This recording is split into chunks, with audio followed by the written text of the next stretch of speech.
Communication, BAGE 182, English Communication Skills. Unit 2, Making Enquiries or Asking Questions. Okay, structural objectives: introduction, enquiries, personal enquiries, conclusions, dinner talk, enquiries about services, enquiries about procedures, attention in listening. Let's sum up answers. Again, first objectives. After going through this unit, you should be able to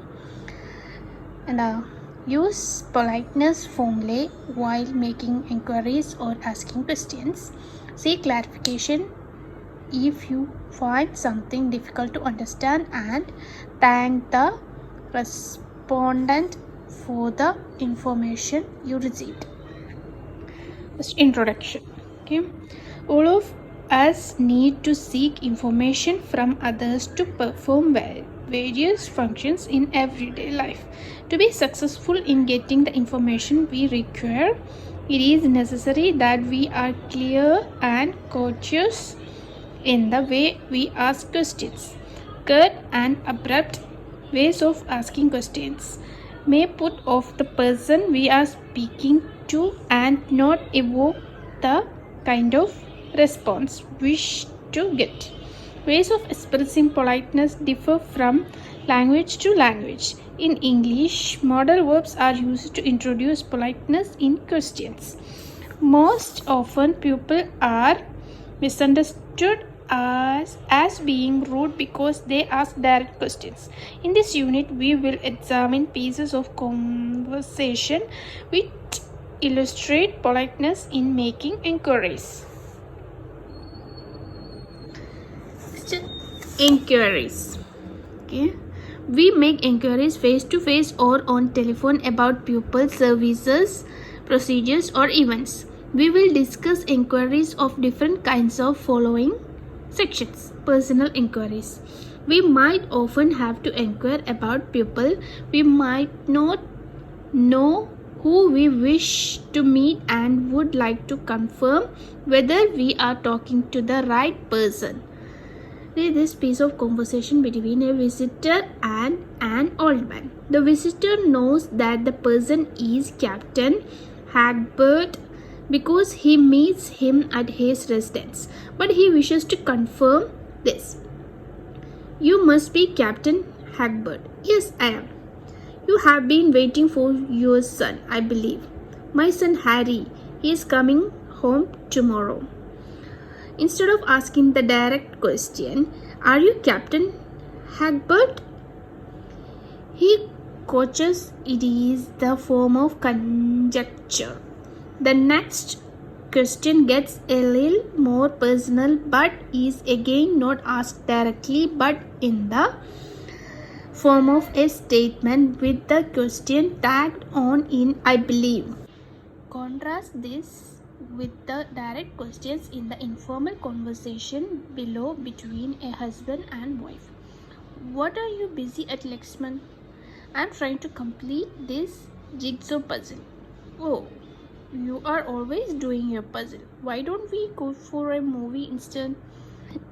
Direct questions begin with WH words: what, where, when, why, and how. This is the basic form of the question, but we do not always ask questions in this form. The questions are suitably toned down and modified according to the relationship between two speakers. It is not quite polite to ask a person his or her name directly. He used modal verbs to frame polite questions. Could I know your name, please? May I know your name, please? Your name, please? With a rinse in the tone. If the person has been introduced to you already but you have missed the name, you could ask for it this way. I'm afraid I didn't get your name.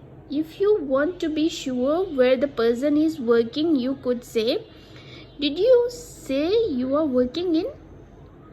Telephone inquiries. Receiving a call. It is telephone courtesy to identify yourself when you pick up the receiver, as individual or a private residence might say, Jairam here, or Jairam speaking. Hello, Mr. Shori's residence. A business establishment is expected to identify itself when it receives a call. Good morning, India Travel Bureau. May I help you? Hello, this is the Grinders Bank. How may we help you? Some of you may have heard an automated message followed by music. Thank you for calling Global Consultants.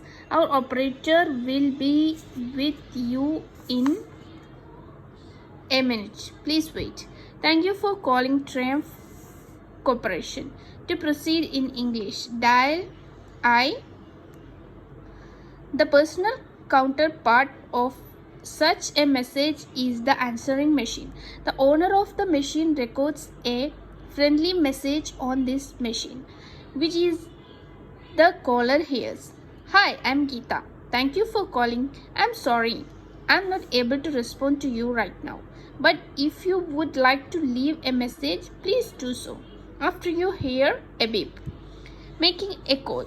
Sometimes the person whom you call does not identify himself or herself.